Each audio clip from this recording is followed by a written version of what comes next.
Putin से नाराज है तबाही का बॉस। यह खबर जानने में दिलचस्पी आपकी भी होगी, हम आपको दिखाएंगे भी। लेकिन क्योंकि बूचा का जिक्र हमने किया है तो एक और नरसंहार बूचा की तरह बोरदयांका में हुआ है और हमें लगता है कि उस नरसंहार को भी आपको देखना चाहिए। बड़ी मुश्किल से, बड़ी मेहनत से हमारे संवाददाता गौरव सावंत वहां सबसे पहले पहुंचे हैं। वहां की रिपोर्ट आप देखिए ग्राउंड जीरो से। उसके बाद बात पुतिन से नाराज तबाही का कैसे है बॉस। मेरे पीछे देख सकते हैं ये एक रिहायशी बिल्डिंग है और इसमें बहुत भारी नुकसान हुआ है।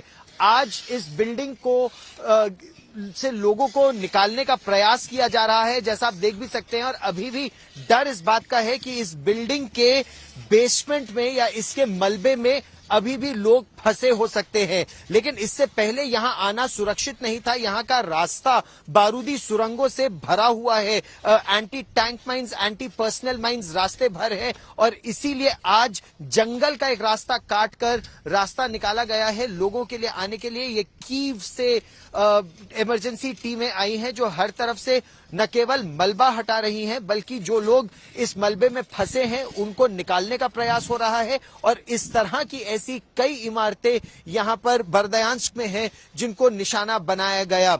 राष्ट्रपति ज़ेलेंस्की ने एक टीम विशेष तौर पर यहां भेजी है ये पता लगाने के लिए कि किस तरह का नुकसान हुआ है और किस तरह की मदद की आवश्यकता है। इस मलबे में जिंदगी तलाशने का प्रयास इस समय जारी है और एक तरह से इसे कहें तो जिंदगी जीतेगी मौत हारेगी, यही जज्बा लेकर इस समय भी ये हेल्थ केयर वर्कर्स और इमरजेंसी वर्कर्स यहां काम कर रहे हैं।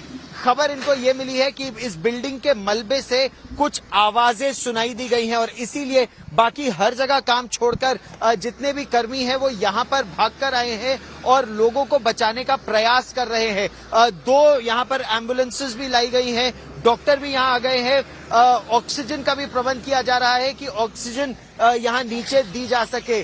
और ये तेजी से अब यहां पर खड़े हो गए हैं कि अगर जिस जगह से आवाज आ रही है वहां जा पाए तो लोगों को बचाने में उन्हें जरूर सहूलियत मिल पाएगी। यहां पर डॉक्टर भी हैं, खाना पानी भी लाया गया है और कहा यह जा रहा है कि इस बिल्डिंग पर एयर स्ट्राइक हुई थी। इसके पास एक और बिल्डिंग पर मिसाइल स्ट्राइक हुई थी और उसमें खासा जानमाल का यहां बर्दयांश में नुकसान हुआ था। लेकिन युद्ध समाप्त होने के बाद केवल इसको फिर से खड़ा करने की ये कोशिश नहीं है। अगर लोगों की जान बच सकती है, अगर मलबे में अभी भी लोग दबे हो सकते हैं तो उनको सुरक्षित निकालने का ये प्रयास चल रहा है। कैमरामैन ललित मोहन जोशी के साथ गौरव सावंत, बर्दयांस्क, यूक्रेन, आज तक। तो गौरव सावंत की रिपोर्ट हमने आपको दिखाई, लेकिन उस बर्बादी को जिसका जिक्र वो कर रहे थे उसको दिखाती हुई ये तस्वीर भी आप देखिए, क्योंकि शहर आपको खंडहर सर तब्दील हुआ नजर आ रहा होगा। इस शहर को आप देखेंगे तो मानो लग रहा है कोई भूतिया शहर है जिस पर आकर किसी ने ऐसा आक्रमण किया है कि शहर में सब कुछ तबाह हो गया है।